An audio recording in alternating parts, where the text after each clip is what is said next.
కృతిక్ చూడండి తాతమామతో ఎలా దెబ్బలాడుతున్నాడో. తాతమామ యూస్ చేసే వస్తువులన్నీ కావాలంటున్నాడు. సేమ్ అలాంటిదే మేము ఇస్తుంటే తీసుకోవట్లేదండి, అదే కావాలని కూర్చుంటున్నాడు. సో బకెట్లో బట్టలు పట్టుకెళ్తుంటే తీసి ఎలా లాగి పడేస్తున్నాడో చూడండి బకెట్ కోసం. సో మామ ఎక్కడికి వెళ్తుంటే అక్కడికి వెళ్ళిపోతున్నాడు వెనకాలే పడి. సో పెద్దవాళ్ళు అయ్యాక చిన్నపిల్లల్లా మారిపోతారంటారు కదా. సో మా నాన్నమ్మ కూడా వీడితో చిన్నపిల్లలాగే దెబ్బలాడుతుందండి. సో వీడికి ఇంకా కోపం వచ్చేస్తుంది అది అలా దెబ్బలాడుతుంటేని.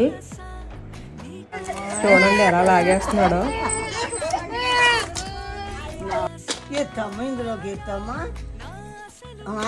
ఎత్తుతాడు మళ్ళీ పోతాడు, ఒకసారి తెంపరిచ్చేస్తాడు.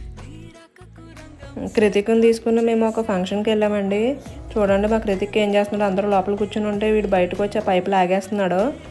Day 4 అయితే ఇలా గడిచిపోయిందండి. Thanks for watching. Please like, share and subscribe to Voice of Godavari.